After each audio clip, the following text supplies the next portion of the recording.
ابھی منگنی کو میرے 1 ہی سال ہوا تھا اور عید آنے والی تھی۔ میرے بھی اور لڑکیوں کی طرح ارمان تھے کہ میری بھی پہلی عیدی اچھی آئے اور میں بھی اپنی سہیلیوں کو دکھا دکھا کے جلاؤں اور کہوں کہ دیکھو میری سسرال سے کتنی اچھی عیدی آئی ہے، اور اسٹیٹس لگاؤں۔ لڑکیوں کو جلانے کا میرا دل مچل مچل جا رہا تھا، لیکن میں نے یہ نہیں دیکھا تھا کہ میری جو سسرال ہے، اگر میں وہاں پر اپنے منہ سے کہوں گی تو کیا میرا رشتہ بچ جائے گا؟ کیا انہیں یہ نہیں لگے گا کہ میں منہ پھٹ ہوں؟ ان چیزوں کا مجھے پتہ ہی نہیں تھا۔ جیسے ہی میری سہیلی کی عیدی آئی اور اس نے اپنی اسٹیٹس لگایا اور بتایا سب لڑکیوں کو دکھایا کہ میرے عیدی کے اندر ہے نا بہت مہنگے مہنگے کپڑے آئے ہیں، میری عیدی کے اندر یہ چیز آئی ہے، اور یہ چیزیں ساری سہیلیاں جل بھن کے خاک ہو گئی، کیونکہ وہ سارے نیچے گھرانے کی غریب طبقے کی تھی۔ ان میں سے میں بھی ایک تھی، جبکہ جس سہیلی کی میری عیدی آئی تھی وہ ہائی فائی سوسائٹی سے تھی، اور کالج میں بھی اس کا ایک دبدبہ تھا، نام تھا۔ اکلوتے ہونے کا ناجائز فائدہ اٹھانا اس کا کام تھا، اور اس طرح سے نہ اس کی عیدی دیکھ کر کے نہ تو میں خوش ہوئی بلکہ میں جل گئی، اور میں نے دبے لفظوں میں امی کے سامنے کہا کہ امی میری بھی عیدی آئے گی کیا؟ جبکہ ہر کوئی لڑکی یہ کہنے سے پہلے شرماتی ہے، پر مجھے بالکل بھی شرم نہیں آئی، اور میں نے امی سے لا دھڑک کہہ دیا۔ امی نے میرا چہرہ دیکھا اور دیکھ کر کے کہنے لگی کہ تمہیں یہ کہتے ہوئے شرم نہیں آ رہی کہ سسرال سے عیدی آئے گی؟ تم ہمارے حالات جانتی ہو، جتنی کی عیدی آئے گی اس سے ڈبل تو مجھے دینا پڑے گا، حالات تمہاری نظروں سے غافل تو نہیں؟ اور بس میں وہاں چپ ہو گئی۔ میری منگیتر سے میری بات چیت چلتی رہتی تھی، اکثر ہم گھنٹوں گھنٹوں فون پہ بات کرتے تھے۔ میں نے اپنے منگیتر کو کہا کہ سب کی عیدی آ گئی ہے، میری ساری سہیلیوں کی عیدی آئی، کیا میری عیدی نہیں بھیجو گے؟ تھوڑی دیر کے لیے وہ چپ ہو گیا، کہنے لگا عیدی یہ تو گھر والے ہی جانتے ہیں کہ بھیجیں گے یا نہیں۔ میں نے اس سے کہا کہ دیکھو مجھے بھی اپنی سہیلیوں کے سامنے سر کھڑا رکھ کے رکھنا ہے، اور انہیں بھی دکھانا ہے کہ میرے سسرال والے بھی مجھے کتنا چاہتے ہیں۔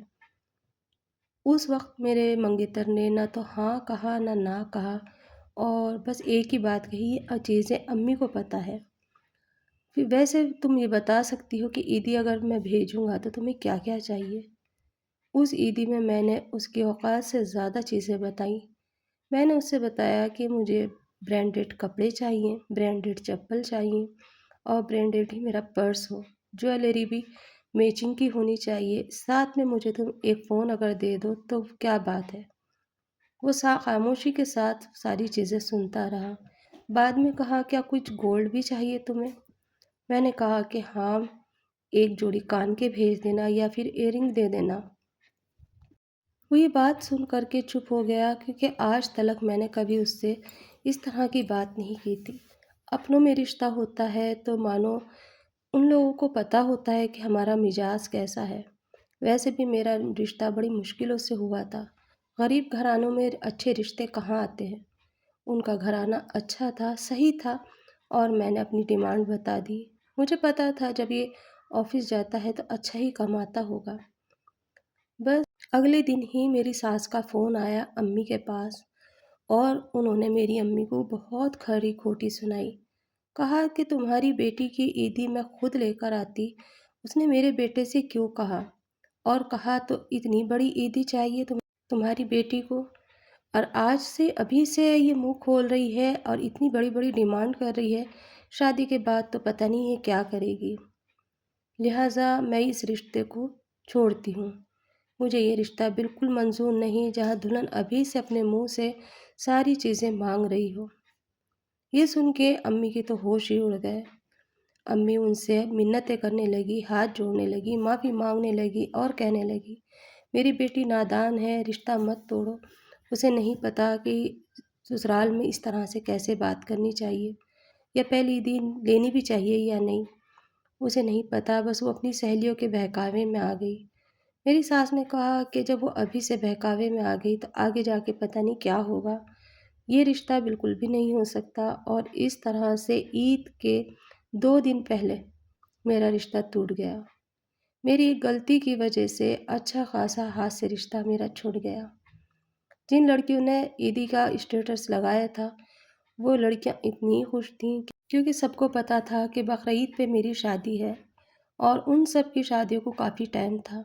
وہ مجھے چڑھا رہی تھی کہ تمہاری تو شادی سے پہلے ہی رشتہ ٹوٹ گیا، یہ کیا ہوا، کیسے ہوا، کیوں ہوا، ہر ایک کا جواب تھا۔ اور وہ کہیں نہ کہیں مجھے جتا رہی تھی کہ عیدی میں تمہیں تمہاری منگنی ہی ٹوٹی ملی۔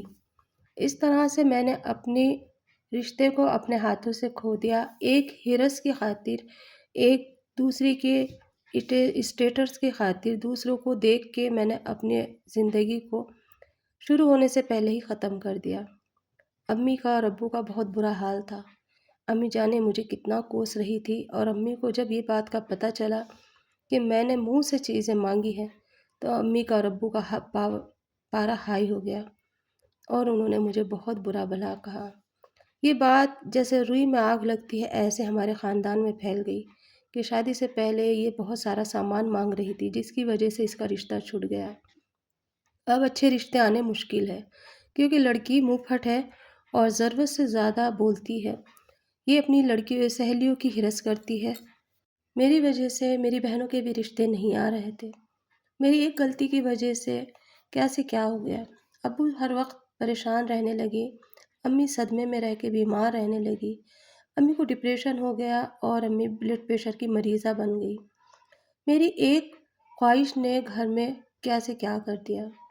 رشتے تو دور کی بات، ہر کوئی مجھے ضلالت بھری نظر سے دیکھنے لگا، جیسے مانو میں نے بہت بڑا گناہ کر دیا ہو، مانو میں نے کسی سے کوئی ایسی چیز مانگ لی ہو جس پہ میرا ادھیکار ہی نہیں، حق ہی نہیں۔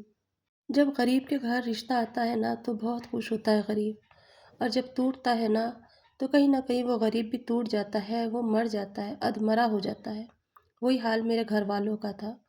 ویسے بھی پورے خاندان میں میری رسوائی ہو چکی تھی، اچھا خاصا رشتہ چھوٹ چکا ہے اس کی زبان کی خاطر۔ یہ ہے ہی ایسی، دوسروں کی ہرس کرتی ہے، اور واقعی میں نے ہرس کری۔ میں نے ان کی ہرس کری جن کی میں مقابلہ بھی نہیں کر سکتی، برابری بھی نہیں کر سکتی۔ میری ایک غلطی کی وجہ سے سب کچھ بیکار ہو گیا۔ میری پریشانی اور ابو کی پریشانی میری پھوپھو سے دیکھی نہ گئی، اور میری پھوپھو نے آنن فانن میں میرا رشتہ ابو سے مانگ لیا تاکہ میرے بھائی کے دل پہ سے یہ بوجھ کم ہو جائے۔ لیکن ساتھ ہی ساتھ میں ایک لہجہ مجھے بھی کہہ گئی کہ تمہارا رشتہ تمہاری وجہ سے ٹوٹا ہے، اور یہ غنیمت سمجھو کہ میں اپنے بیٹے کا رشتہ تم سے لے رہی ہوں۔ لیکن میں کوئی ڈیمانڈ پوری نہیں کر سکتی عیدی وغیرہ کی، یا برانڈڈ کپڑے، برانڈڈ چپل، جوتے میں نہیں دے سکتی، تو لہٰذا اگر تمہیں منظور ہو تو تم ہاں کرنا، ورنہ یہیں پر ہم رکا لیں گے۔ میں نے پھوپھو کے سامنے سر ہلا کے کہا، پھوپھو میری غلطی تھی جو میں نے یہ ساری چیزیں کہیں، مجھے نہیں پتہ تھا کہ ایسا بھی ہو سکتا ہے۔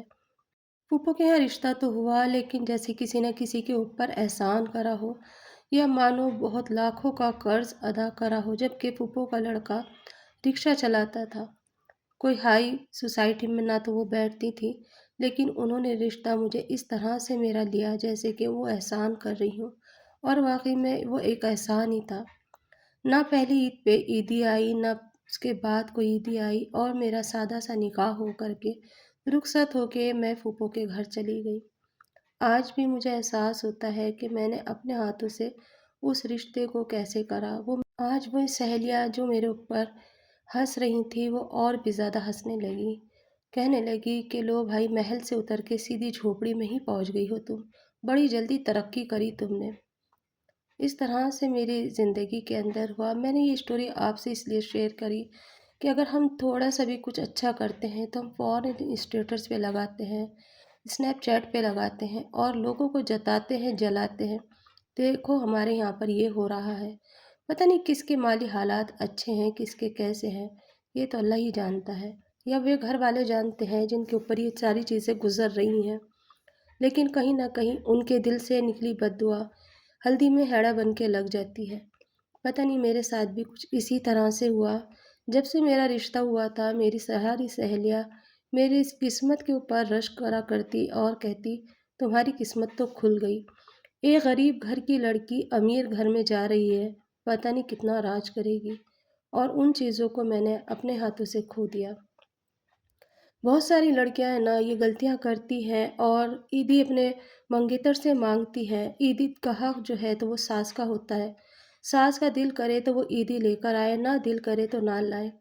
عید تو ہر سال آئے گی اور ہر سال آپ کی زندگی میں خوشیاں بھی لے کر آئے گی، لیکن اگر آپ اپنے منہ سے عیدی مانگو گے اور اپنے جوڑے مانگو گے، اپنے خواہشیں بتاؤ گے، تو رشتہ ہونے سے پہلے ہی میری طرح بھی اللہ نہ کرے آپ کے ساتھ بھی ایسا نہ ہو جائے۔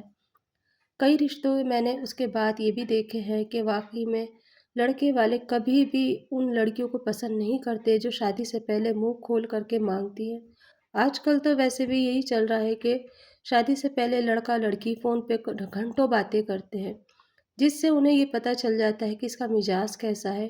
لڑکے کا مزاج کو لڑکی پھر بھی ہضم کر لیتی ہے، لیکن لڑکا کبھی بھی اس چیز کو ہضم نہیں کرتا اور وہ اپنی ماں کے سامنے ساری بات بتا دیتا ہے اور کہہ دیتا ہے کہ یہ لڑکی آج ایسے کر رہی ہے، پتہ نہیں کل گھر آ کے کیا کرے۔